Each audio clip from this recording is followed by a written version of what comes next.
Read the Bible with me. Genesis chapter 3. The Fall. Now the serpent was the most crafty of all the wild creatures that Yahweh God had made. He said to the woman, "Did God really say that you must not eat from any tree in the garden?" The woman said to the serpent, "We may eat the fruit of the trees in the garden, but of the fruit of the tree that is in the middle of the garden, God said, 'You must not eat, and you must not touch it, or you will die.'" The serpent said to the woman, "You will not die. But God knows that the day you eat it, your eyes will be opened, and you will be like gods, knowing good and evil." The woman saw that the fruit was good to eat, and pleasant to the eyes, and ideal for gaining knowledge. She took its fruit and ate it, and gave some to her husband, who was with her. He ate it. Then their eyes were opened, and both of them knew they were naked. So they sewed leaves of a fig tree together and made themselves loincloths. They heard the voice of Yahweh God walking in the garden in the cool of the day, and they, the man and his wife, hid from Yahweh God among the trees of the garden. Yahweh called the man, saying to him, "Where are you?" He said, "I heard your voice in the garden, and I was afraid because I was naked. So I hid." God said, "Who told you that you were naked? Have you eaten of the tree I ordered you not to eat?" The man answered, "The woman you put me with gave me fruit from the tree, and I ate it." God said to the woman, "What have you done?" The woman said, "The serpent deceived me, and I ate." The judgment of God. Yahweh God said to the serpent, "Since you have done that, be cursed among all the cattle and wild beasts. You will crawl on your belly and eat dust all the days of your life.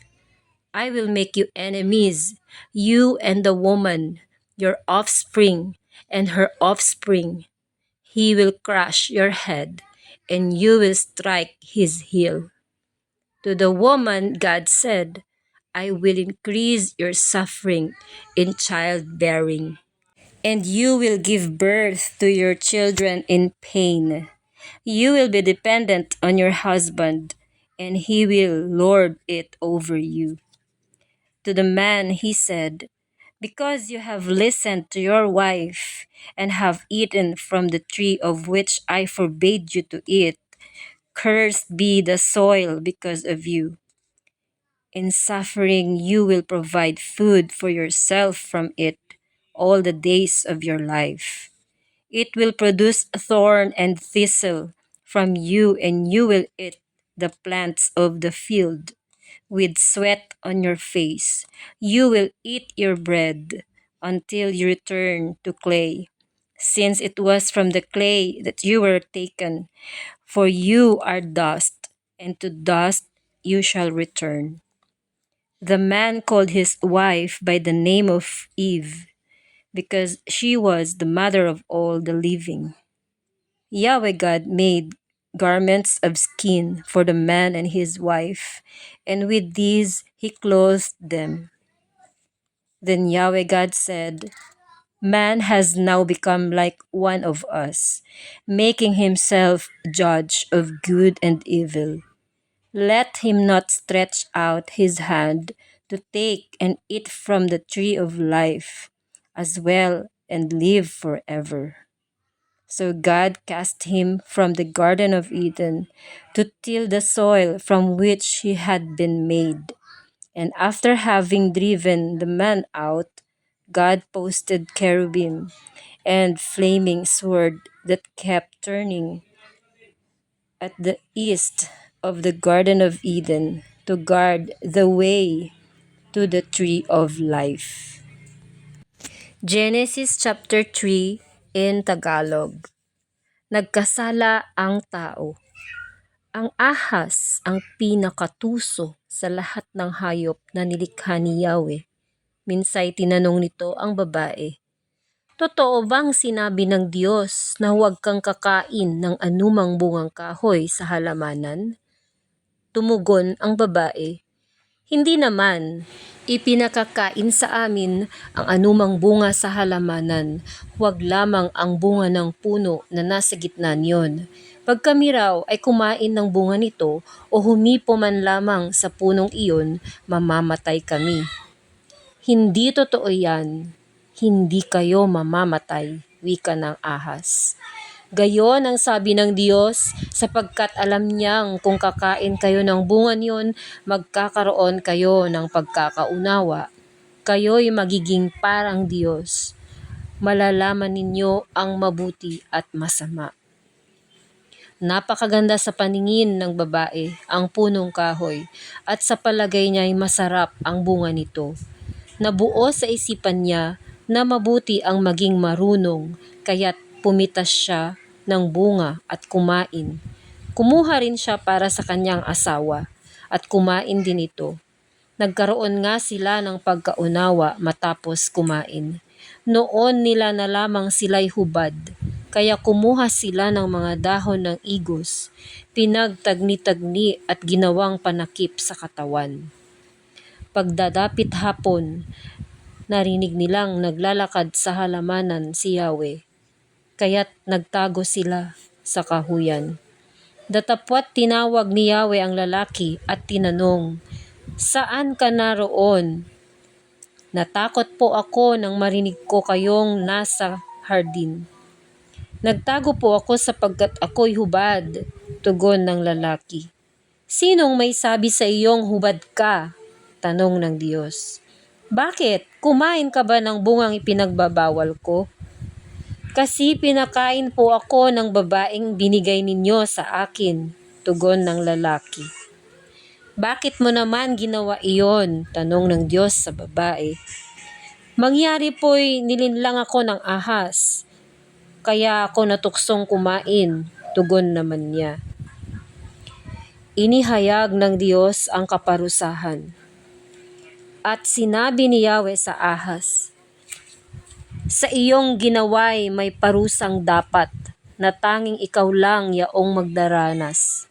Ikaw ay gagapang ang hatol kong gawad, at alikabok ang pagkaing dapat. Kayo ng babae laging mag-aaway, binhi mo't binhi niya'y laging maglalaban. Ito ang dudurog ng ulo mong yan, at ang sakong niya'y ikaw ang tutuklaw. Sa babae na may ito ang salaysay, sa pagbubuntis mo ay mahihirapan, lalo kung sumapit ang iyong pagluluwal. Ang lalaking ito na asawang hirang, susundin mong lagi habang nabubuhay."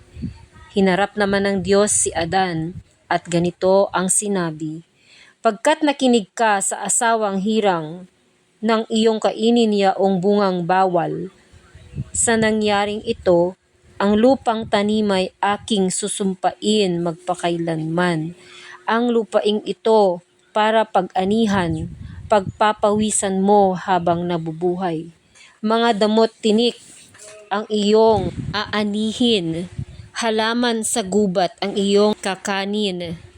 Upang pag-anihan ng iyong bukirin, magpakahirap ka hanggang sa malibing. Yamang sa alabok, doon ka nang galing. Sa lupang alabok ay babalik ka rin." Eva ang itinawag ni Adan sa kanyang asawa sapagkat ito ang ina ng sangkatauhan. Ang mag-asawa'y binigyan ni Yahweh ng mga damit na yari sa balat ng hayop. Pinalayas sa Hardin si Adan at si Eva. Sinabi ni Yahweh, "Katulad na natin ngayon ang tao, sapagkat alam na niya ang mabuti at masama." hindi na siya dapat tulutang kumain ng bungang kahoy ng buhay at baka hindi na siya mamatay. Kaya pinalayas sa halamanan ng Eden ang tao upang magbungkal ng lupang kanyang pinagmulan. Pinalayas nga siya ng Diyos at sa dakong silangan ng halamanan ng Eden ay naglagay siya ng bantay na kerubin. Naglagay rin siya ng espadang nagniningas upang hindi malapitan ninuman ang punong kahoy ng buhay. To God be all the glory in the reading of the Holy Scripture.